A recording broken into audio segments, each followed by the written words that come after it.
Bonne, mesdames et messieurs, bonjour, bonsoir. Cela dépend de l'ère à laquelle vous êtes en train de nous suivre partout dans le monde à travers cette chaîne d'actualité. Je dis souvent que la science sans conscience n'est que ruine de l'âme. Très heureuse de savoir que vous êtes nombreux partout dans le monde en train de me suivre. Abonnez-vous massivement, likez, surtout partagez, car cela est un soutien à part Yanderonabino. Aujourd'hui, je vais faire une analyse par rapport aux situations politiques de notre pays. Je rappelle que la voix attendue par c'est la voix de la votre servante Nicole Bokanga, la super woman black, la journaliste de la presse congolaise, la reine des analyses, la youtubeuse bien formée. Dans ça, l'analyse par rapport à la situation politique, surtout c'est basé plus na gouvernement et à ça le connaît. On dit que si la politique ne va pas, mboka pe kotambola bien te.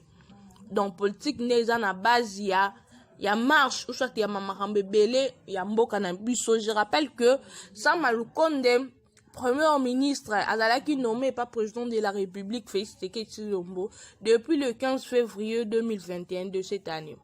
Donc jusqu'à aujourd'hui, Sama Lukonde a sali 80 jours, dans 2 mois et demi.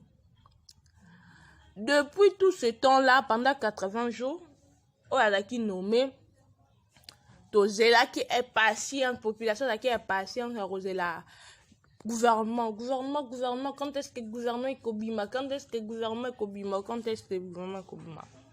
Alors que nous sommes que ça a traîné, suite, il y a un partage, il y a gâteau, il y a un partage, il y a un pouvoir. Par rapport à bateau, oh, bah, quand il y a une union sacrée, bateau, bazaki, non, c'était terrible. Donc, toujours ils mangent, qu'on imagine, non, ni tout n'a pas bando luka to tsana na place to tsana. En fait, gouvernement est bimi. Et d'après ba mibe ko yamboka na biso, so ki gouvernement est bimi, faut gouvernement na ba leka na ba investir bango et pas ba députés nationaux.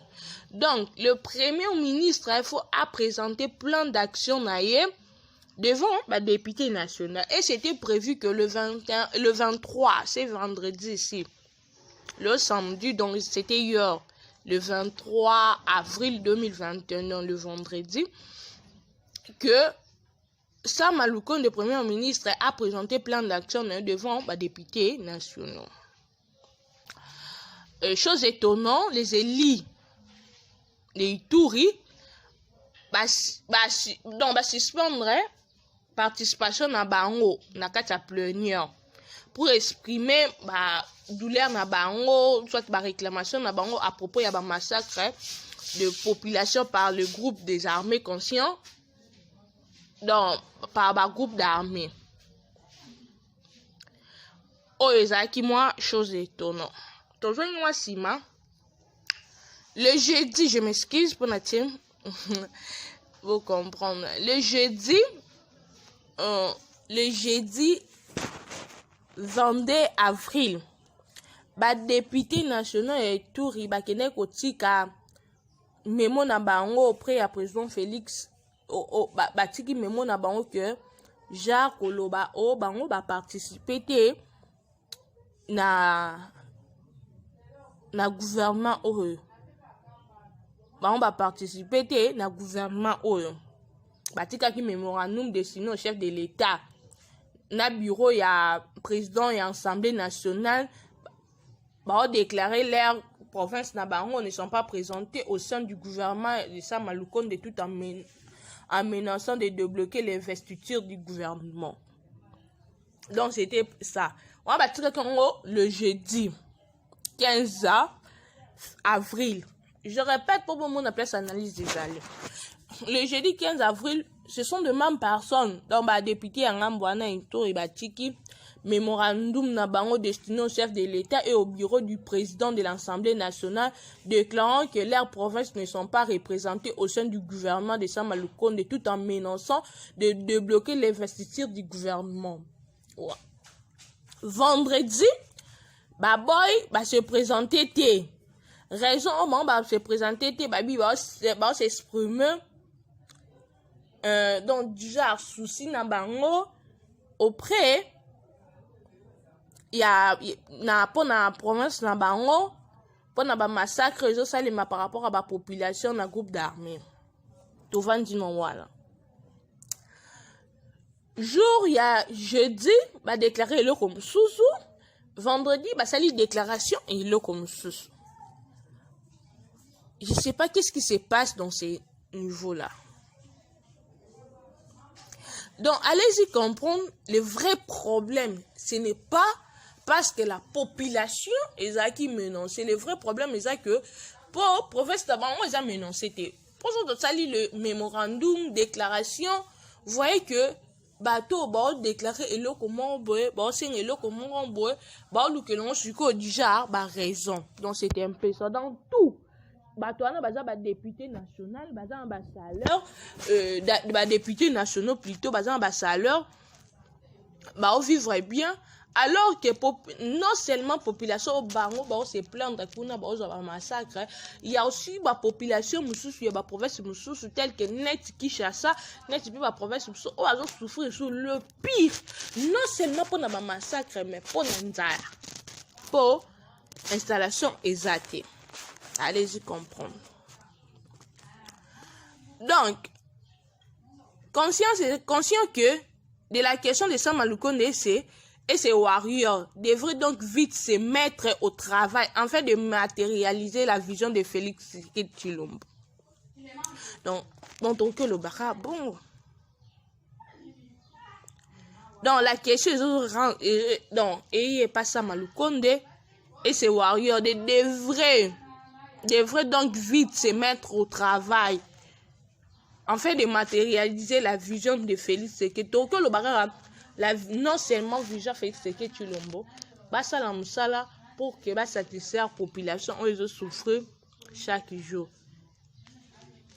Visant la pacification de l'Est et éradication totale des groupes armés dans tous les coins de la République où se vise soutient le continuum. Comme cette éradication des forces négatives exige des moyens conséquents, donc à ce moment-là, il faut tout le que faut ça Malukonde ba député ba investir parce que situation oh et ça partout c'est vise non na kwa nyonso ya République démocratique du Congo pardon. Comme cette éradication des forces négatives exige des moyens conséquents, donc il faut alors investir ces gouvernements pour lui permettre de mobiliser des moyens où les pays ont besoin. Je ne sais pas si vous comprenez plus ce que non, mais la makambu 3 fois pour que nous comprendre bien que cette dame analyse les autres basées plus pour Nini. Sur quoi? Donc, comme cette éradication des forces négatives exige des moyens conséquents, il faut alors investir ces gouvernements pour lui permettre de mobiliser des moyens dont le pays a besoin. Parce que bloquer jusqu'à quand? Jusqu'à quand? Alors que ils ont bloqué bongo, nini insécurité aussi là. Alors que pour que insécurité si les autres c'est un moyen conséquent, donc un moyen boye. Oh, il permettrait babiloko wana pe ba combattre ngo nga depuis na botama dans des années soki nona kingani kuna guerre ezalaka na est avec Kabila guerre na est avec Christ guerre na est donc guerre na est ana eza histoire oh que ozala lelo te raison au baoki qu'on investir gouvernement T. Si alors gouvernement et coach en place T, quels seront les résultats alors? To raisonner non na manière ana quels seront les résultats sur qui lelo bobo il qu'on investir qu'est-ce que bobo il qu'on investir que ça l'investir non le belani seigneur qu'investir gouvernement quelles seront les conséquences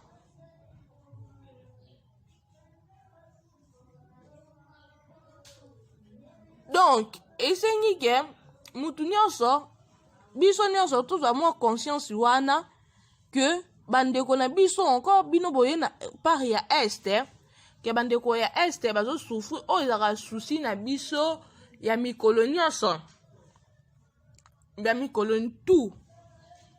C'est-à-dire que pour investir gouvernement babanda musala pour permettre bango pe basala makambo mususu.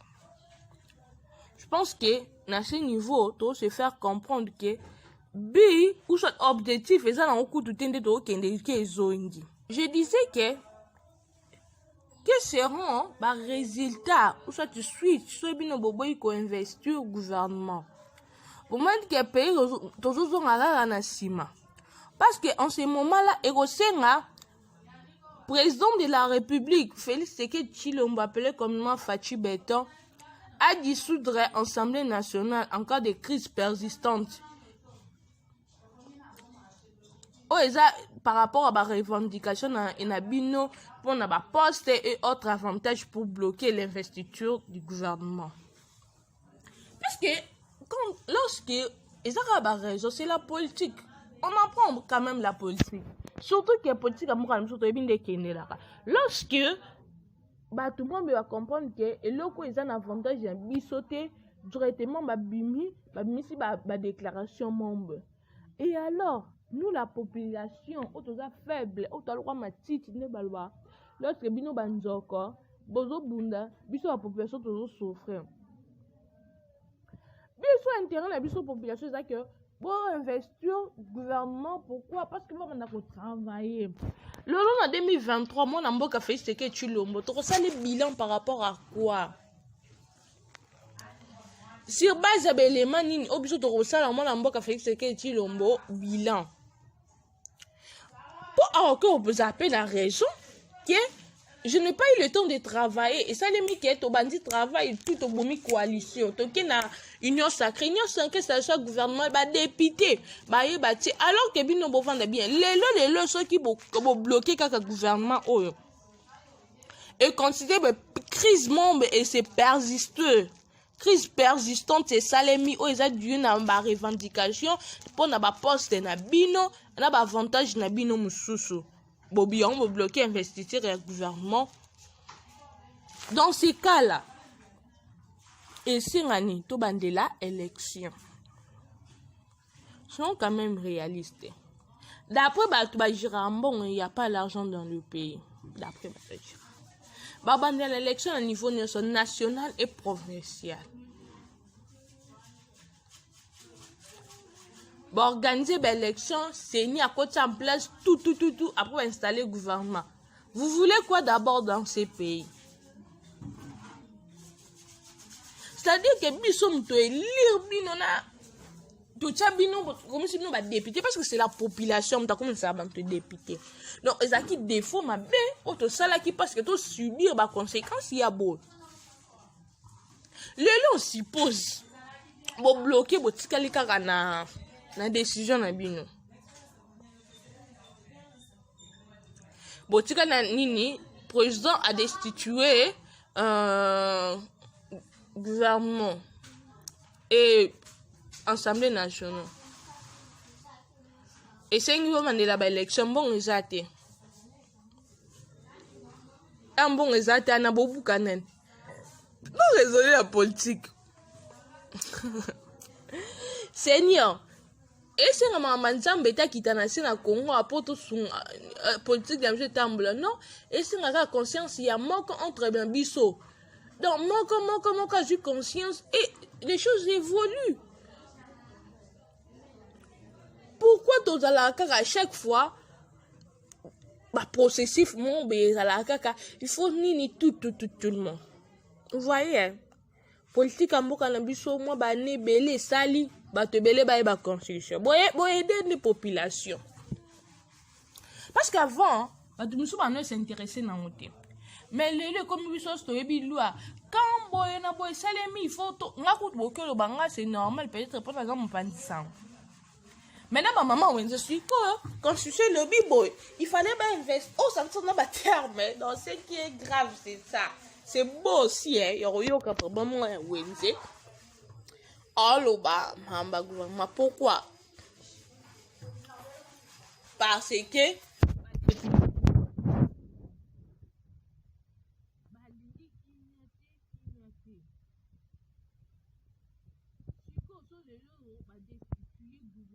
Assemblée nationale. Faut crise de l'eau persister. Bon, on a avantage, il y a ma poste, il y a bino, bozo luka et autres avantages. Il y a un petit niveau bloqué, bloqué, investisseur et un gouvernement. Alors, biso population de Soukandé.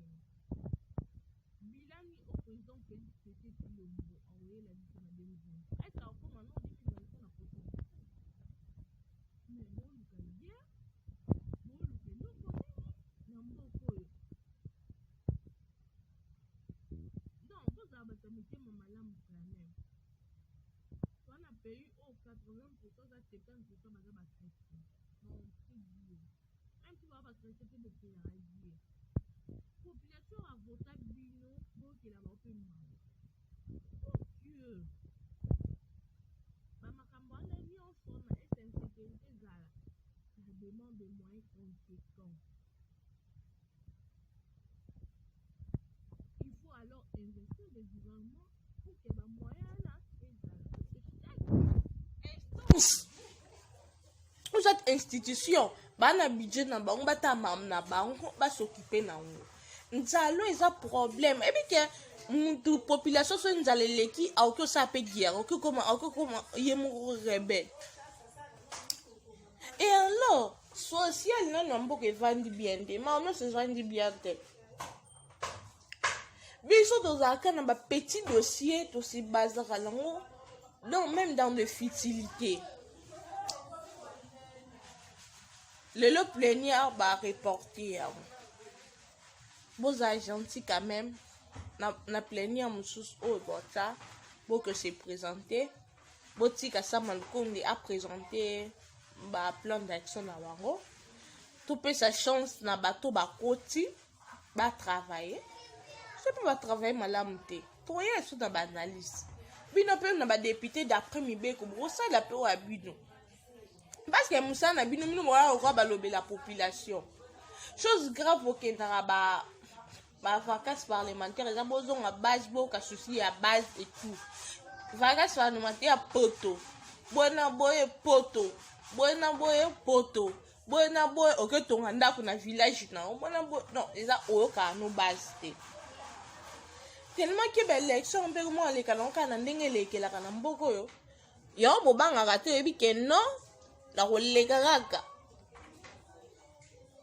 Non, à la base, et puis que la population va souffrir. Non, il y a bon bassin, ils vont 4 000 francs, 2 000 francs, 3 000 francs, 5 000 francs. Bah, vous allez citer.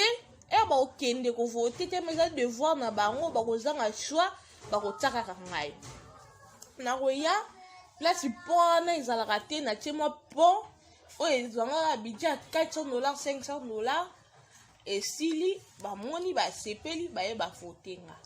Pourquoi Kolinga ko jouer na faiblesse ya population congolaise parce que tobi que population eza nzala. Yango ezo pousser bino bosala tout bambe biloko wana nyonso. O eza ba déclaration mombo eza clair te jeudi bo déclarer eloko mususu. Vendredi bo déclarer eloko mususu. Dans ces cas là biso go population biso ba population. Tosuka boni gouvernement eza te circulation mbongo eza na terrain te. Donc nyonso eza na terrain te. Pourquoi? Parce que gouvernement exacté Moussa les autres les matés. Il y a déjà ce gars dans 3 mois. On m'a ramené ce lali. Si quoi? Pour vivre en une biso population. Bien que vous avez le biso, il y a double tranchant. Le biso, oh bah mon a intérêt na ba on a banana bango. C'est pas gentil. Bon, ça a moi reconnaissance na bateau ba pesa mino ba voix. Na mona moto ayo que la population m'a c'est-à-dire que la population a voté. C'est-à-dire que population d'avotaka, c'est-à-dire tout le monde par rapport à classe politique, par rapport à groupe politique, par rapport à poids politique, même qui va commencer député, va commencer quelqu'un. So les gens qui choix vraiment, ils vont comprendre que oh la population nanga. On va tenir en place, on va tenir en musala. Si quand ça redevable pas dans bango, mais tout le monde a mahambo non sauté. C'est regrettable. Hein? C'est seulement dans le Congo. Donc le va payer monsieur ça les maboueté, mais pour se rendre et ça les manon on peut il y a ba discussion pour attendre des choses et les gars. Mais c'est seulement dans le Congo où on a que mutu a sali revendication deux fois. À deux sens. Oh binomo ça est clair pour comprendre que mutu a pour sa poste avantage moi ça personnel. Ya ba. Oh c'est pourquoi c'est caca so province oh ils ont représenté Belete, oh ils ont représenté Belete. Est-ce que vous avez débat ko paralyser le système ou soit de mahamoni ensemble? Non, soyons gentils avec nous, population. Hein? Par ailleurs, l'Assemblée nationale d'investiture nationale va investir sa condition et intervention. Il y a le gouvernement et ça Maloukonde envie de rattraper le temps largement gaspillé à cause des partages, il y a pas pouvoir na bino et tout.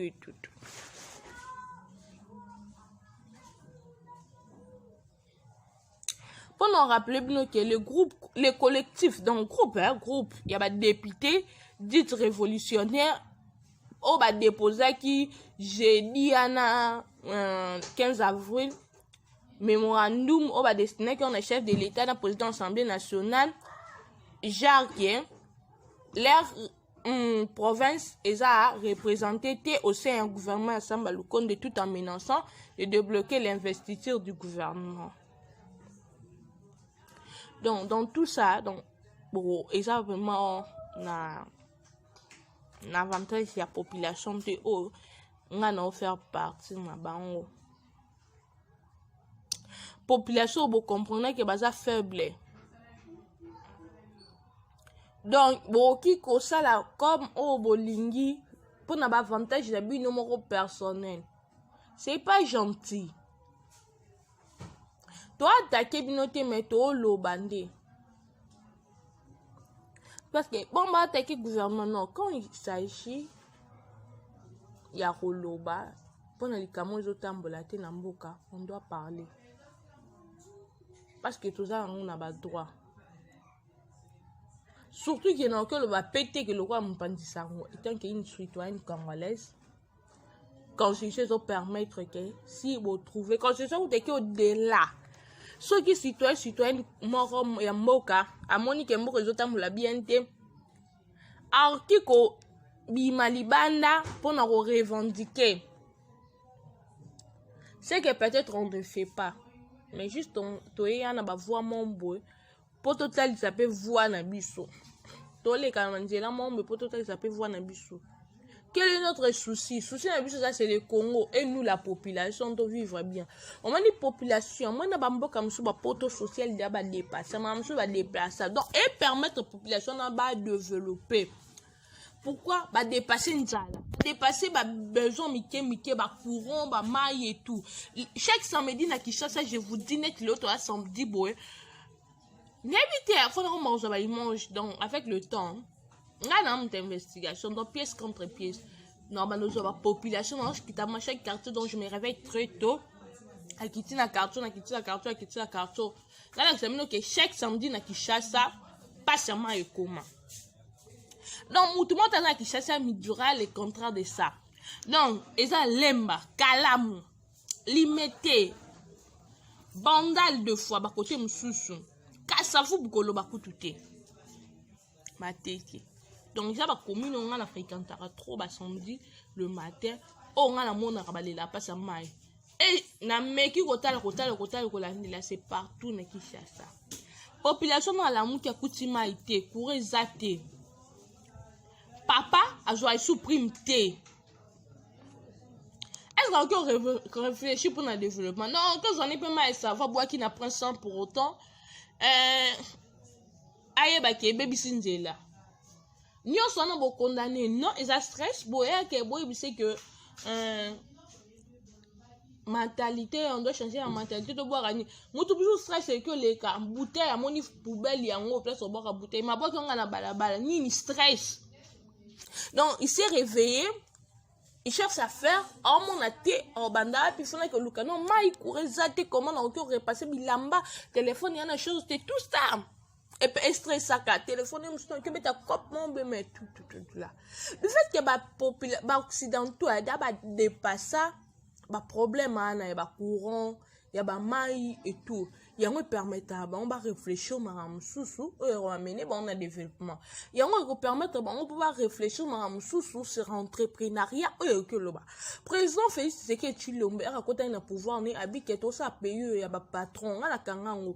Photo bag, ça va, nombre d'entrepreneurs, alors, comment tu comme entrepreneur, pour alors que bah mes sous bah on a stress bah maille y a bah courant y a maman bah mike non ça ne va pas peut-être à ça bah compétence que accompagner bah tout bah ça bah moyen à tes projets et ça lipé du fait que stress et même à mon niveau mon à mon amalamu mais il fait que ma bé il est stressé pour ani stressé na mboka parce que tout et tout à me la bien dit.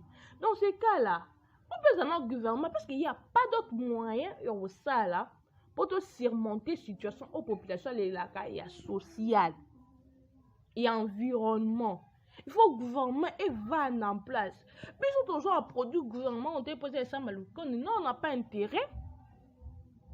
Mais le problème que toujours à produire, souci n'a plus ça que gouvernement ça non soit pas sali ma bête toujours et surtout lobake gouvernement ça maluko ne bazana 0/5 net lobake gouvernement papa biso ya pepe ilunga ba donc toki lo bakut bon ba sande et l'autre côté ba permettre que bato ba côté na ba poste ba somi mo ba profiter à jument bon en frais de fonctionnement encore président fait ce que tu le mbopé à côté maman la ba frais de fonctionnement pour nous satisfaire ba institution na donc ba ministre ba yana ba comptable ba fongoli ba ministre ba non botika biloko wana avenir exemple la été bo somba biloko ba somi mo ba jeep na mo ba prado na mo ba sombi ba range rover na bango ba sombi on a bango basali nini babimi bakei misu babimi na bambongo et tout consort bakei misusu baye baye atema tozana bango tif bamema biso nde sa malukondo yabaki na élection to préparer élection to yeba lisusu ndeni tozokende c'est comme ça tokendaka ata boye loko États-Unis élection après 5 ans donc baochanger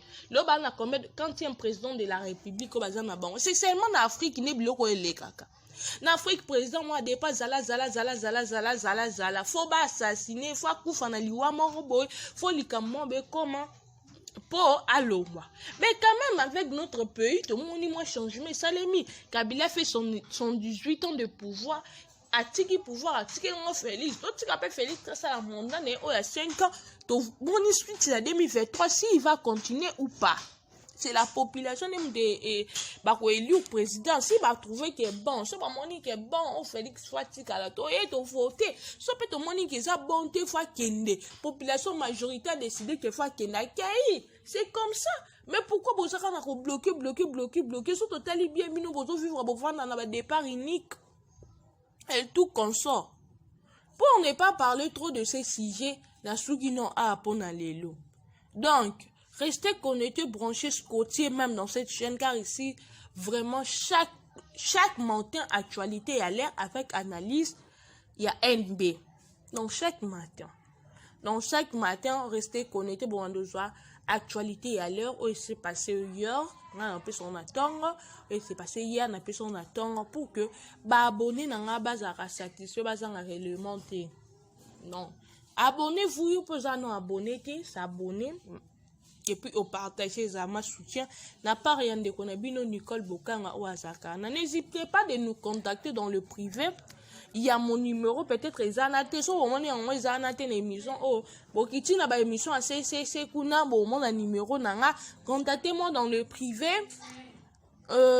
Commentez l'émission, likez, surtout partagez et aussi à la moindre de Konabino bien.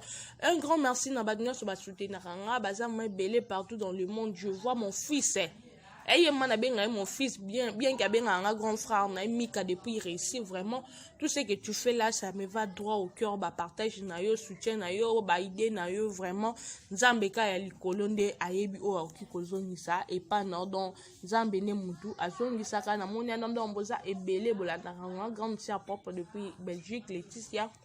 Big salutation à ma famille Bokanga nyonso partout bazali soutien na bango à ma mère Marceline Dondo babi leader à ma maman Mutaleki Azate vraiment merci pour notre soutien pour na ba conseil et tout comme ça et puis mes confrères il y a APP Mobimba.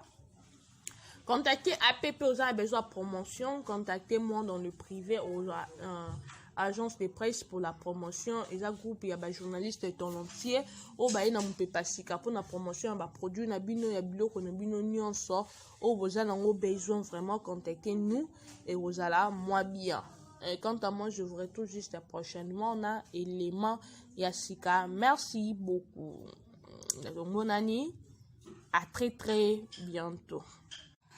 Fidèles abonnés, mesdames et messieurs, bonjour, bonsoir. Cela dépend de l'ère à laquelle vous êtes en train de nous suivre partout dans le monde à travers cette chaîne d'actualité. Je dis souvent que la science sans conscience n'est que ruine de l'âme. Très heureuse de savoir que vous êtes nombreux partout dans le monde en train de me suivre. Abonnez-vous massivement, likez, surtout partagez car cela est un soutien à part Yande Konabino. Aujourd'hui, je vais faire une analyse par rapport aux situations politiques de notre pays. Je rappelle que la voix attendue parler, c'est la voix de la votre servante Nicole Bokanga, la superwoman black, la généraliste de la presse congolaise, la reine des analyses, la youtubeuse bien formée. Nabi dans ça l'analyse par rapport à la situation politique surtout. C'est basé plus na gouvernement ya sama lukonde. On dit que si la politique ne va pas, mboka pe kotambola bien te. Donc politique neza na base ya marche ou soit ya mamakambe belé ya mboka na biso. Je rappelle que Sama Lukonde, premier ministre, azalaki nommé par président de la République Félix Tshisekedi depuis le 15 février 2021 de cette année. Donc jusqu'à aujourd'hui, Sama Lukonde a sali 80 jours, dans 2 mois et demi. Depuis tout ce temps-là, pendant 80 jours, on a nommé Tozela qui est patient, population qui est patiente, la gouvernement, quand est-ce que le gouvernement est Kobima, quand est-ce que le gouvernement est Kobima, quand est-ce que le gouvernement est Kobima. Alors que nous sommes en train de traîner, suite, il y a un partage, il y a gâteau, il y a un partage, il y a un pouvoir. Par rapport, il y a bateau, oh, bah, quand il y a un sacré bateau, non, c'était terrible. Donc, toujours imagine non, ni tout n'a pas bando luka to tsana na place to tsana. En fait, gouvernement est bimi. Et d'après ba mibeko ya mboka na biso, soki gouvernement est bimi, faut gouvernement na baleka na